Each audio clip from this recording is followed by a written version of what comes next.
So we'll move on next to our next speaker, Michael Lavalette, who along with the other Preston Independents have given us a massive beacon of hope in the last week. Michael is a Counterfire member, together with Almaz Razakazi, as well as Yusuf Motala. They were 3 independent councillors who were elected at the local elections in Preston. Yeah.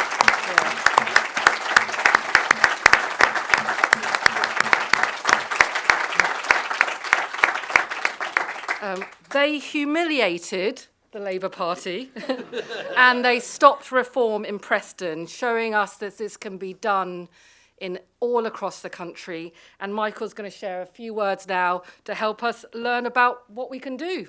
Thank you, Michael.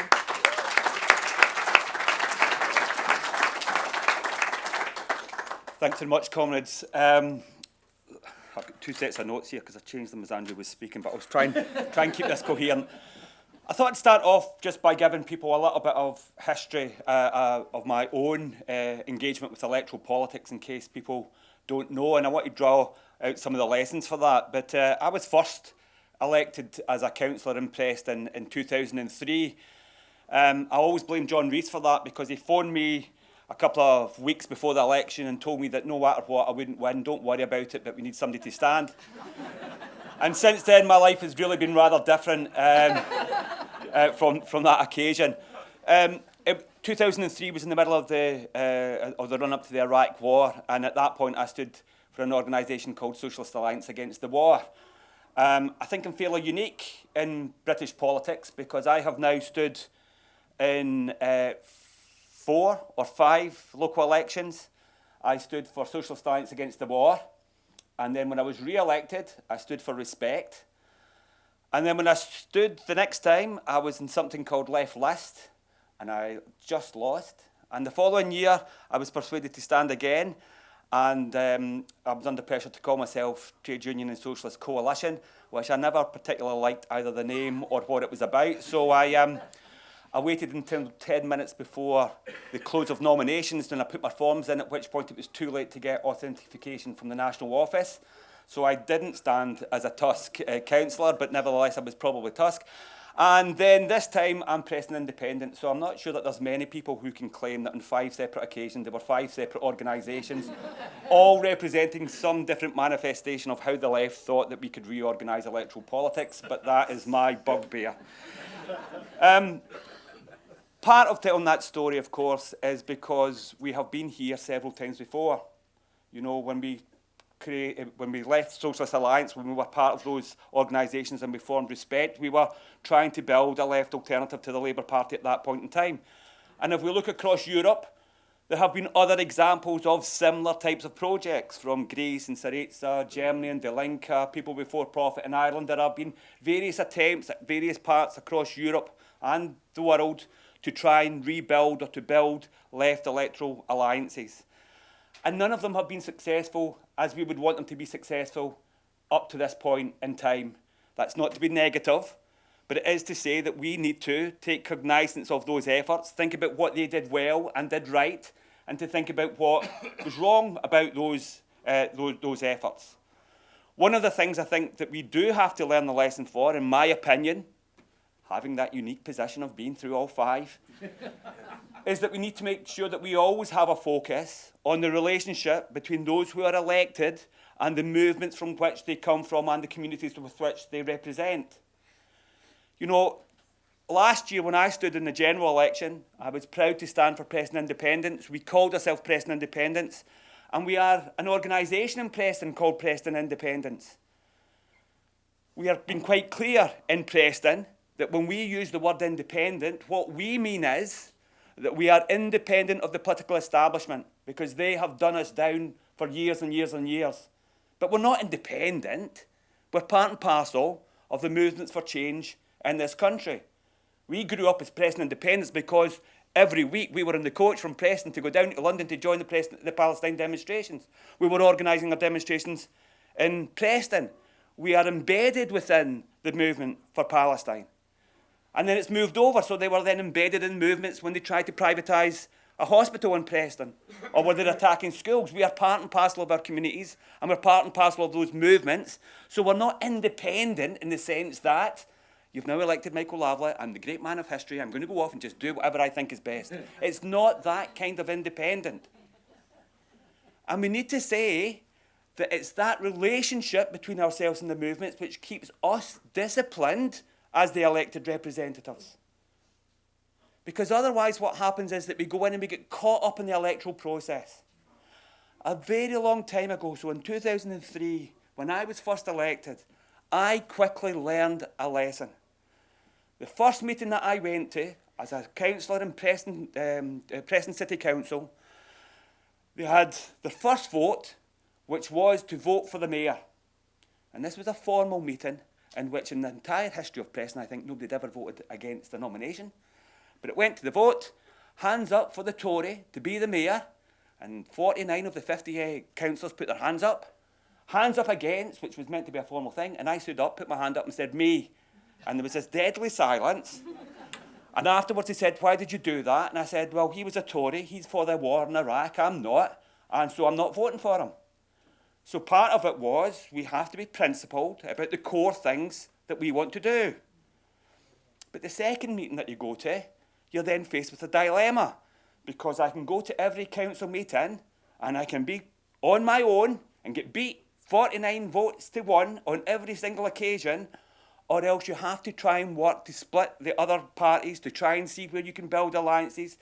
When there's Labour councillors there who still believe in welfare, to make speeches that at least make them uncomfortable and might push them towards the break, to focus on what the national governments are doing, and to do so always in conversations with those who come to your local meetings, are in your communities, who phone you up to talk to you, and make sure that you've got that relationship. So we have to try and work a little bit more smart than just going in and saying that we're going to constantly be the opposition, because we have to be real representatives, not the token representatives of our communities, and they deserve so much more than simply that. And so I think that's got some things that we need to think about just now. I don't mean this to be antagonistic towards other organisations, but I want to give you some other examples of, people at the present time who have written to me over the last couple of weeks or have done things, and I think these are the wrong ways to go. Right? So I'm not doing this necessarily to pick a fight with them, but so that we can think about the right ways to go. So, first of all, 3 weeks ago I got a message from somebody on the national executive of Tusk. I don't know if you know who Tusk are. They may stand or not stand in your area, but the Trade Union Socialist Coalition. And he wrote to me and said, I'm very impressed that you all stand at these elections, Michael, but the problem is you don't put down any roots. And you really need to call yourself socialist, and why don't you join Tusk? Now, sometimes elections have a very sharp way of focusing the mind. Tusk stood in Preston, and they stood in the division next to me and Almas. Almas got 750 votes and came first. I got 1,780 votes and became first. Tusk got 42. Because they have a programme which they set out in one leaflet and expect people to come to them because they present them with a manifesto. That's not the way forward. We have to be part of our communities, part of our movements. We have to go out and meet people. We need to knock on doors. We need to pick up what the problems that they are, and we build a base from that line. It's not about having the perfect programme and presenting it, and at that point everybody will come towards us. And in case there's any misinterpretation, I don't think they have the perfect programme, but I was just using that in case that's your misunderstanding of what I there. The second one is I'm now on a WhatsApp group for independent socialist councillors, and there are some wonderful people there, and I want to work with every one of them. But some of them have got names of their local organisations. And again, this comes to, I think, an important point. And I hope nobody's here, and it's not meant to be an offence, but I saw a couple of days ago, but one of them have stood as the Dudley Diggers. Now, if I was to go around Preston and the big white working class communities and ask for a vote for the Diggers, I'm not quite sure people would understand what I was talking about. So the other thing that we have to do is that we have to relate to people in the language that they understand, in the ways that they understand. Linked to that, you may have seen in the Daily Telegraph this week, in a rather bizarre episode, the Daily Telegraph decided that they were going to have a scare story about the horrors that was happening and the local councillors, the local extremists who were standing for council. That was a story about me. And since then, I've been referred to as the pro-Gaza candidate, and me and Almas are known as the pro-Gaza councillors. Now, I'm happy to be known as a pro-Gaza councillor. I don't care what they think. And in fact, I'll let you into a secret, in the wards that me and Almas stood in, the poorest areas of Preston, I don't think anybody's ever heard of the Daily Telegraph, never mind read the sort of thing, right?